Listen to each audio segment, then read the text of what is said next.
Pavle Jeremić, welcome to the podcast. Thanks for having me, Peter. So Aether is doing some really cool stuff and literally building better mousetraps. I'm looking forward to learning about that from you in more detail. But in seriousness, you're doing some cool stuff with what I call, or what I'm thinking of calling, nanoscale chemistry. You got to tell us what that means. Yeah, absolutely.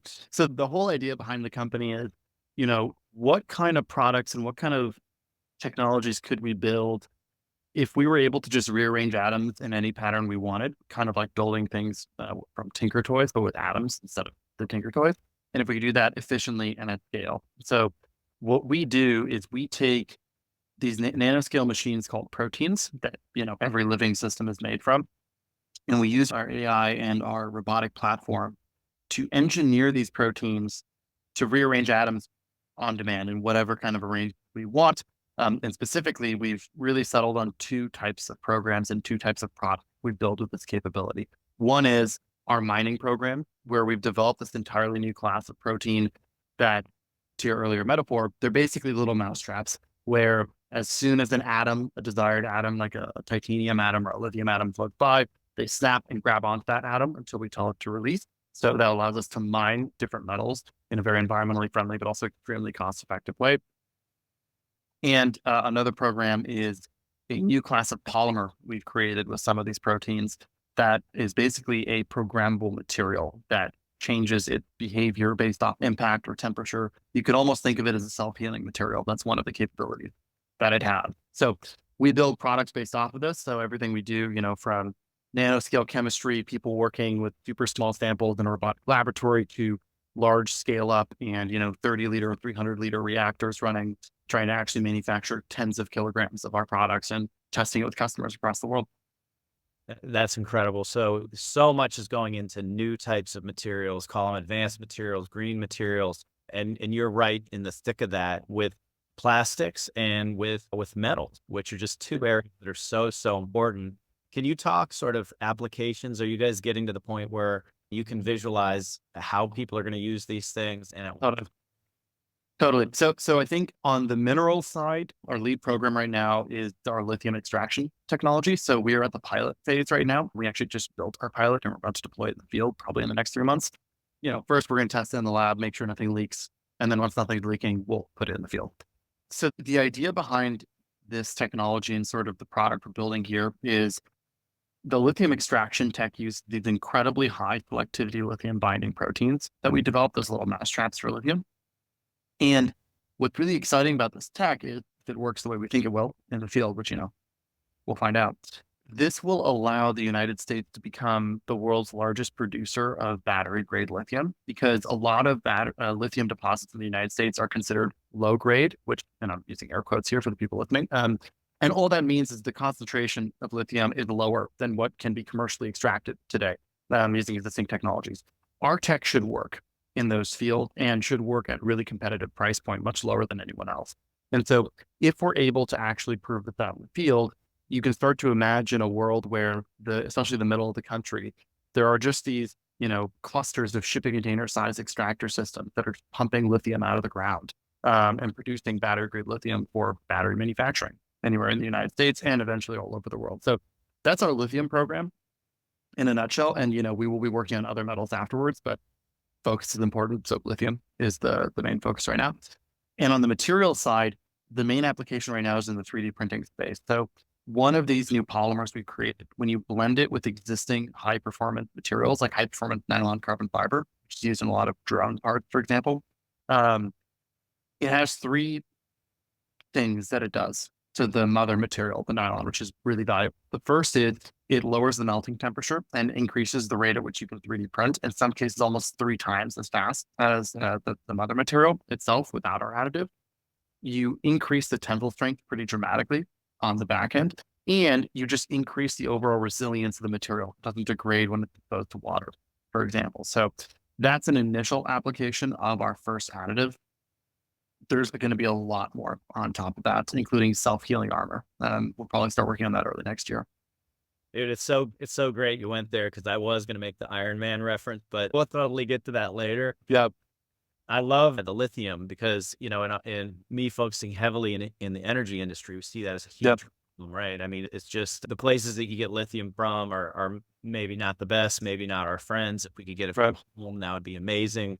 But to your point, there's not a lot of lithium mines in the United. I think there might be one out in Nevada, but there's really just not Yeah. a lot of it. And that's a big limiting factor for energy transition. So you guys are field testing. That's pretty. Once you guys get past field tests, how long before you can get to, let's call it, full scale or world scale, or are there multiple steps that you have to go through? Totally. So, I think we could be there within a year to 2 years at most. So we've moved pretty fast. We started our lithium program a little over a year ago. So we've gone from this is an idea, tell the platform, find something that grabs onto lithium to we have a pilot system that we're ready to go out and deploy in the field. So I'm really happy with how fast we were able to push this. Yeah, it sort of depends on where we land on a spectrum of scalability. So let me kind of describe what I mean. The long-term potential of this new way of extracting metals is a super modular approach to metal extraction, where rather than having to build massive mining facilities where you have to pour a bunch of concrete and you have a bunch of different buildings, you have these semi-modular shipping container size systems. They just build at a centralized factory and ship them across, the world or the United States or wherever you need to go. And that would work for most, if not all, metals you want to extract. We will eventually get there. The most important thing we're going to learn from deploying this pilot in the field is, are we on that end of the spectrum right now where we're already super modular and the proteins work at that level of performance? Or are we closer to a highly differentiated, but still more traditional scale up process? So, if we're more towards the traditional side of scaling, then it's probably going to be 2-ish years to build the commercial plant. If we're closer to the modular, it'll be closer to a year to build the full scale commercial plant. And in either case, it's a highly differentiated approach. It's just a question of where are we today? And we're going to find out with our field testing. No, incredible. Like I'm trying to wrap my head around how this modular thing works. 'Cause I've seen these mines, that just basically take out the side of a mountain. Yeah. How can you bring this in and have it be, the size of a shipping container and have it effectively, execute on the mining process? How is it Yeah. different? Yeah. Great. Yeah. It's a great question. So the initial tech is mostly focused on deposits where there's dissolved metals. So that's usually underground aquifers where there could be lithium or other metals that have just sort of leached into the water over time. So the idea is it's like a groundwater pump. You basically pump the water out of the ground, you push it through the filter that has a bunch of our proteins embedded inside of it. As the water goes through the filter, let's say these proteins are designed to bind to lithium or titanium. Well, only that metal is going to stay behind in the filter and the rest of the water will just pump out. And then you can do what you want with water, right? If you want to use it for irrigation, you could go irrigate fields with it, or you can just pump it back to the ground. So there's a lot of different deposits for a lot of different metals that fit this criterion. Once we start getting to the non-dissolved metals, that's where you do something that kind of looks like fracking, though much more environmentally friendly because you're not, high pressure breaking gasoline out of rock. And you'd use that to extract metals. Wow, incredible. So you could effectively frack for metal and you're not going to have, call it GHG emissions because you're just getting Right. metal, which don't really. Exactly. You're not extracting. That's the big problem. So there's two major problems with modern fracking. One is they're extracting petrochemicals, obviously. And what I will say is, I have a bit of not unique, but a different take than most people in Silicon Valley here. If you just extract high chain length petrochemicals and turn it into plastics, well, that's fine.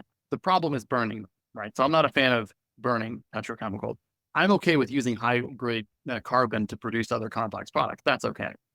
So the first problem is people are using this to extract natural gas and stuff like that, which I've burned, and then that's an issue. And the second thing is that when they do this fracking, they put a lot of chemicals into the water they put underground to try to extract more of these oily substances. And that's where stuff gets really bad. So if you're extracting metals, you don't need to do that. Right. Yeah, makes sense. But I'm with you there. I mean, the technology that is behind fracking is truly revolutionary and has done a lot of incredible things, to your point about not combusting it. And plastics generally are a GHG reducer because they're lighter weight, stronger, last longer. And so there's a lot of But value. And I'm sure that's what you're thinking about with your polymer side of the business. right. So, Exactly. dig a little bit more into polymers and sort of what kinds of current polymers can it replace or do better than? Where are the applications there? Totally. So there's the first application is in that sort of high performance nylon space. And so you're looking at sort of aeronautics, drone components, stuff like that. We're starting in the 3D printing space because that's where market for material adoption is the fastest, but this would work for more traditional plastic manufacturing processes. Well, imagine an injection molding line that is suddenly twice as productive as it was before, just because you mix in our additive. So that's kind of the first set of applications. Medium to longer term, the areas we're looking at are there are some ultra high performance plastics like PEEK or PEX that are sometimes called metal replacements. They are almost as strong as metals like aluminum, but they're lighter. However, they are a real pain in the butt to manufacture because they don't like to melt. We already have one of our additives that actually lowers the melting temperature of PEEK and makes it stronger on the back end. So that could be a really exciting application where, you don't have to use metal in car frames anymore. You could potentially have it built out of plastic. And then also there's, of course, the armor component. So the way our new polymer work, and, usually it's easier if I have a whiteboard to describe it. What it's basically doing is based off the trigger, which could be temperature and also in theory could be something like kinetic impact. This tiny little polymer polymerizes with other polymer additives around it based off that impact. So you can start to imagine, for example, an armor plate that's been damaged. And if it has our additive, it's going to start to stitch across that boundary gap and start to, over the course of like 30 minutes to an hour, basically heal the armor except for the impactor hole, of course, because our material is gone. That's sort of what we see in the 3D printing space right now, where 3D printing is usually done layer by layer. And we actually not only do we improve the general strength of the material, we dramatically improve the strength in the layer to layer direction because our material is acting as if it's a damaged wound, it stitches across that gap and really increases the performance of the part. That's super incredible. So I'll hit the Terminator 2 analogy there because I Yeah. remember, kind of they had the outer metal shell and the guy gets Yeah. damaged, it heals. Pretty incredible. So I imagine there's, in all seriousness, probably in the future, robotics applications for all of these Exactly. material. Exactly. Because you could start to imagine if you have something that is basically as strong as aluminum, but it's lighter and it's easier to manufacture and easier to fabricate, well, a lot of components could be made out of that. And then you could start to imagine really complex formulation strategies where you have different parts of this thing. Because let me give you an example. Let's say that you have a joint component for a robot, for example, and it might be like a leg joint, for example. This is kind of like how our own bones work, right? The part of the bone that's closer to the joint is thicker and more resilient to direct damage, whereas the part in the middle is a little bit more hollow and flexible to help with sort of flexion instead of like breaking immediately. You can start to imagine that with our additive, where we selectively deposit it in different parts of total part. So different parts of that part have completely different performance characteristics based off what's needed. Incredible. So what's amazing about your tech, it sounds like it's almost like an underlying platform tech that can have literally hundreds of Right. applications potentially. So let's kind of take a step back. Walk me through your origin story, where you started out and Yep. how you started your research. And, everybody would probably ask you this, but where was there that eureka moment that you came up with this kind of advance that others, haven't been able to come up with? Totally. It was really, it took a long time to come to the idea. And there were multiple concepts that kind of got unlocked along the way. So, you know, if we go all the way back, I've been obsessed with building some version of this for most of my life. And specifically what I mean is I've been obsessed with building a future of abundance of the human race for most of my life. And that comes from my background. So my parents fled Yugoslavia when the Civil War broke out in the early 90s. I was born when my parents were graduate students in the United States. Crazy to me, but being graduate students, they couldn't afford daycare, obviously. So I was raised either in the US in their labs or by my grandparents in former Yugoslavia or whatever country it was that month or that year. So I grew up in two worlds where, one world that we didn't have a lot of money, but everything was nice. The other world was an active war zone sometimes. And so I became obsessed with trying to build a world where that kind of discrepancy didn't exist anymore on the positive side. And I couldn't figure out how you could build this future. I read a lot of science fiction and, that helped, but I wanted to make it real, not write science fiction. Until I was very fortunate in middle school and then mostly in high school, a professor at UC Davis in California took me in and let me do my own synthetic biology research. And through that process, I had two major realizations. The first was, I had been looking for some revolutionary manufacturing technology that could build incredibly complex products with super simple building blocks. And I discovered that these things called proteins exist and they are nanoscale machines and they are super efficient and they can do a crazy number of different things. And by the way, we can engineer them. That was the first realization. That was super exciting. And the second realization is kind of one of the first, not quite eureka moments, but first foundational realizations that led to Aether. The second realization was I felt like a robot all of the time running experiments in the lab. I was there, till midnight or later, many nights a week, just moving samples back and forth. And there were so many times where I was like, I feel like a robot. There's got to be a way a robot could do this faster and better than I could. So that was kind of in high school.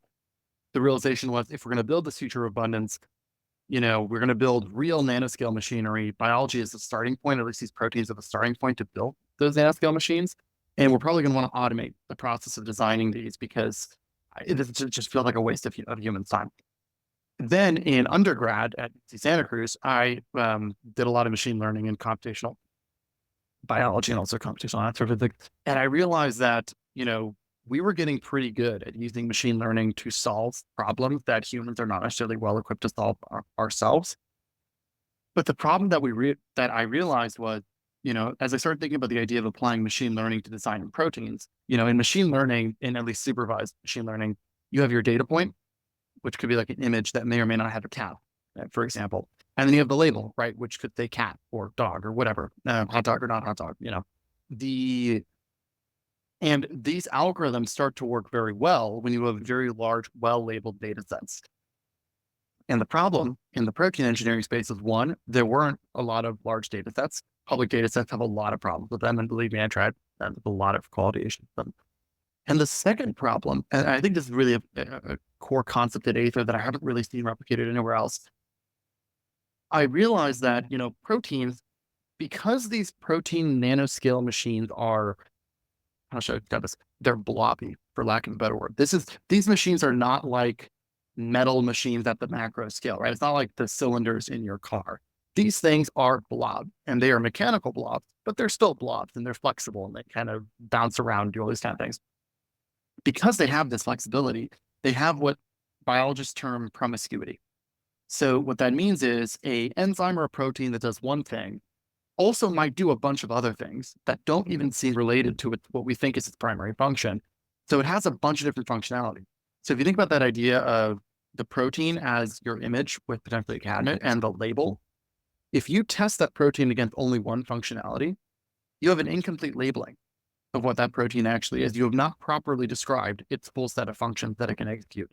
So when I founded Aether, the concept was, we need to actually test these proteins against a very large panel of different functionality in parallel to create a data set that's robust enough that can train machine learning to engineer proteins to execute any arbitrary functionality at the nanoscale, whether it's a totally new chemical reaction, breaking down a forever chemical, or binding to a metal that nature has never bound to before. We call that indexing. So it's an idea where you're testing many different protein designs against many different molecules of metal in parallel, and you get this heat map of basically, this protein, this chemical does this totally new thing.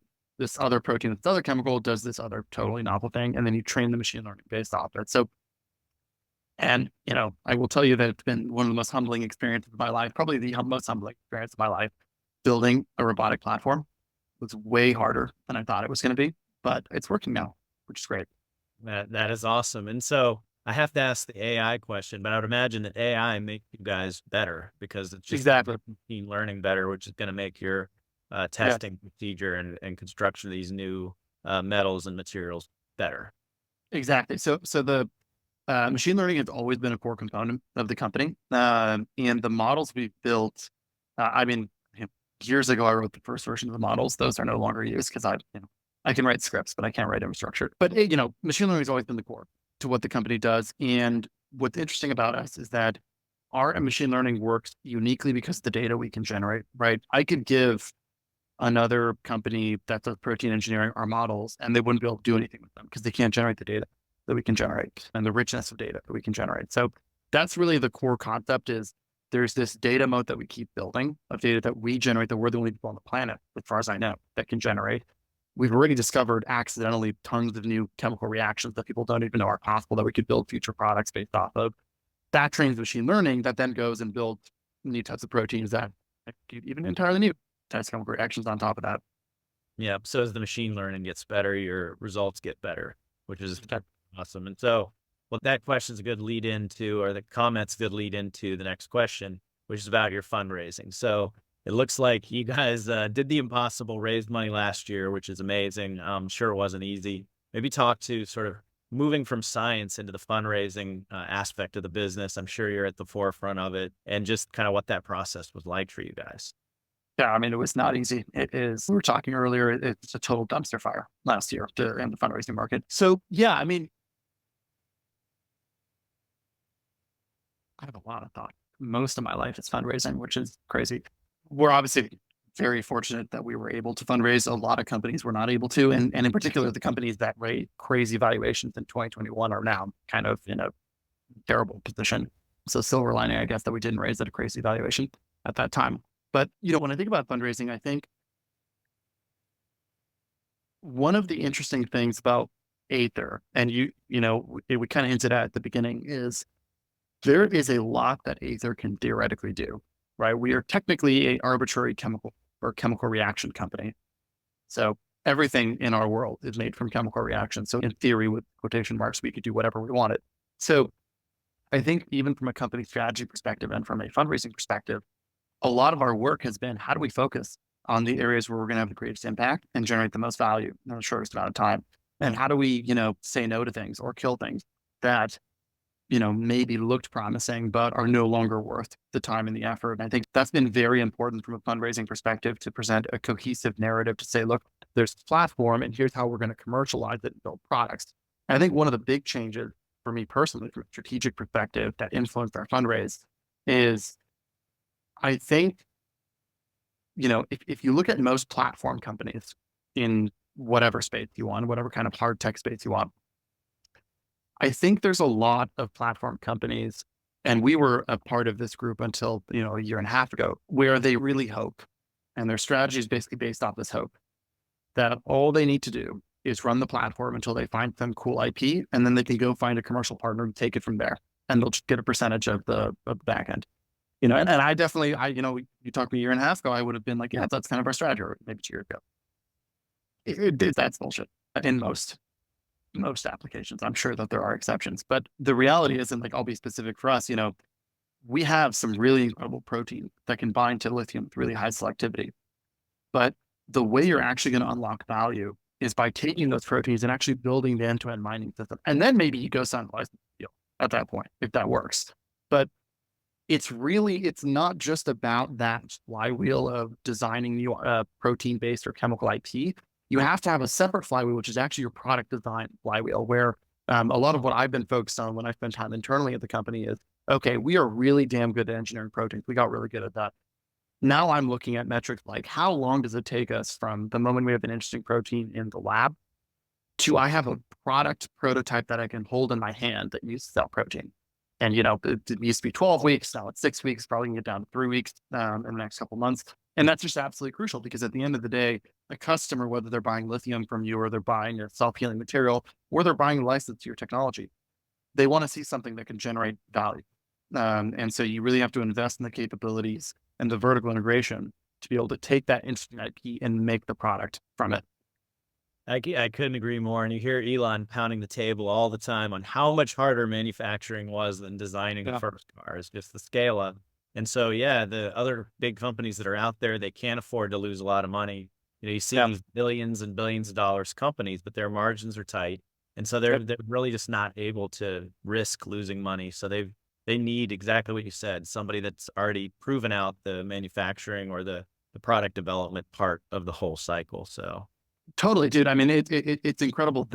You could have a technology that could reduce someone's cost in theory by 50%, but unless you demonstrate it at reasonable scale, the risk is too great. I mean, they would not, they're not going to take that risk, especially if they have high margin. absolutely. And it's difference in the hardware mentality versus software. You got software in Silicon Valley, for example, you beta it, you throw it out there, you put it in front of users, Exactly.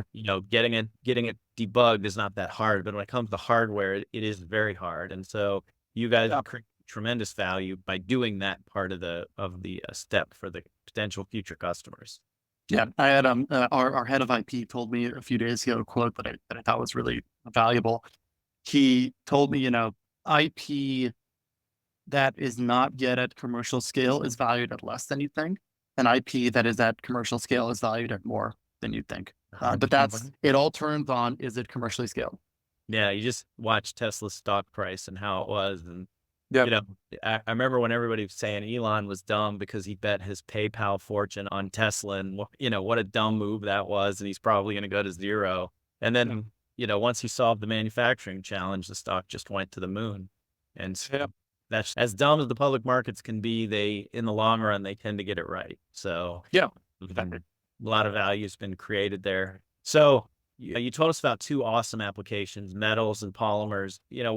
Is there a future one that you can share? Break. Oh, yeah. So there's a few that we've been looking at. We don't spend a lot of time on these because, again, it just goes back to focus, and we're not even 30 people yet. So also, I'll tell you that I'm being driven crazy just trying to scale up two products. I can't even imagine the third right now, but we'll get there soon. So I think when you look at the third category of product, we've definitely discovered a bunch of interesting chemistries that could be valuable. We found some stuff in the DNA editing space, but we're not a pharma company, so we're probably not going to pursue that in the next couple of years. We found a really interesting new class of chemistry during actually a partnership with a pharma company years ago. And this chemistry, we think, could revolutionize carbon capture because when you look at, so let's say you have a coal power plant, for example, and producing its off gas, and that's, let's say, 4% CO2 or something like that. People already have carbon scrubbers that will take the CO2 and basically remove it from the gas that's kind of coming off the plant. But the problem is that process is something called an amine solvent. So it's these little amines that bind to the CO2 chemically. And you have to regenerate the amine. In other words, you can't, once it's bound to CO2, you have to strip it off on the back end and then pipe the CO2 somewhere. And the problem is the only way to do that is to heat the amine solvent because these amines love to bind to CO2. So they kind of heat like 120 degrees Celsius. The power requirements are absurd.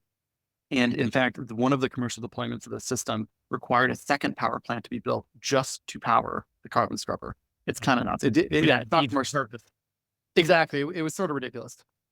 So this new class of protein breaks that bond, the amine to CO2 bond. And so you could imagine a process that could make it commercially viable. I would say from a planetary impact perspective, that of the product we've looked at for a third product is the one that excites me the most.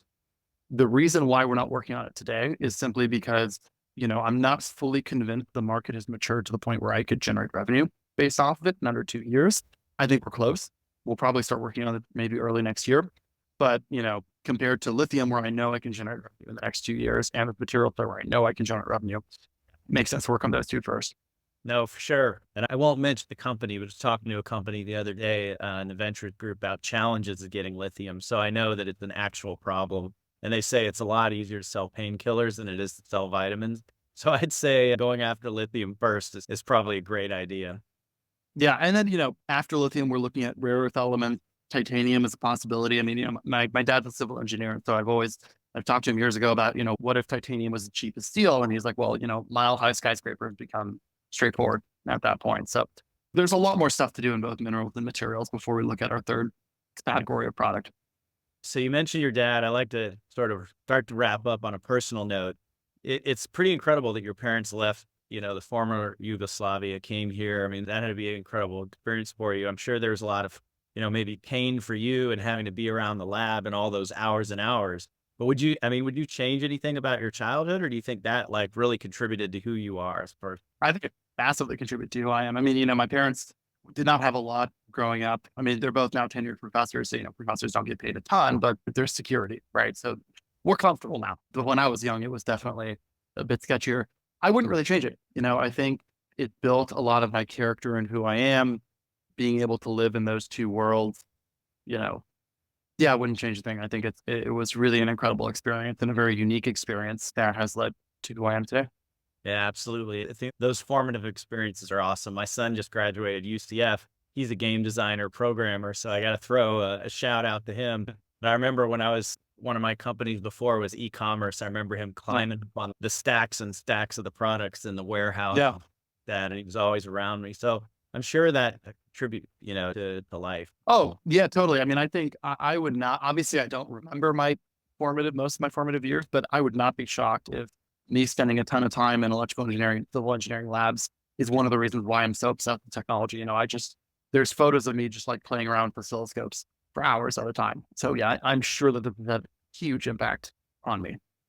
Awesome. Awesome. So, this has been really incredible. I think what Aether is doing is as you say, it's a platform. I think it is now a platform for advanced materials. Huge part of GHG, huge part of shortages for the world. So it sounds like you're reaching your mission. Before I let you go, is there anything you'd say to sort of younger science-based folks out there that maybe are in high school like you were, you know, what should they be thinking about and maybe what's next and what attributes and advice would you give to them? Yeah, I mean, I would give two pieces of advice. One, always take advice with a grain of salt. My first piece of advice, because a lot of people's advice is idiosyncratic to their experiences, more so than they realize, and that's definitely been a learning for me. I mean, the main thing that I would say that I think is generally true is I wouldn't call myself necessarily a successful founder yet. Let's talk in 2 or 3 years once we're a multi-billion-dollar company. But I would say that of the founders that I've met who are very successful, all of them are incredibly different people, except for one thing, they're persistent. And that doesn't mean, that you're at 100% every single day, but it means you just don't give up. I mean, it can be really hard doing a startup. There are times where we were almost ran out of money. I mean, there's been really dark times, but it's about this idea of like, you're not going to give up. You're going to keep pushing. You're going to keep building. And I think, as long as you don't give up, eventually you figure out a way to solve the problem and you move on and then you grow from there. Absolutely. I mean, it's like the material, right? You take damage Right. and you've got to be self-healing and you've got to Right. keep going. Reading a book called Winning about the sort of the philosophy of the coach that worked with Michael Jordan. And Mhm. he this persistence and he calls it resilience as being sort of the Yeah. core character trait that all successful people have to succeed at a very high level. Yeah. Um, And you definitely build resilience over time. And I can tell you, I am today way more stress resilient than I was 2 or 3 years ago. You just get good at dealing with high stress situations and you get better over time. No doubt. I think sometimes when you get into those real dark times, it permanently changes you, to the Yeah. point where you just could not be the same person again because it was that dark. But But that's the founder's journey. And it's, I think, a journey of a lot of successful people. yeah, I think so too. So this has been awesome. The company is Aether. Pavle Jeremić, thank you so much for being on. We're going to watch the company and as you guys continue to build better mousetraps and make a world of abundance, which I think is an incredible goal. Awesome. All right. Thanks so much, Peter.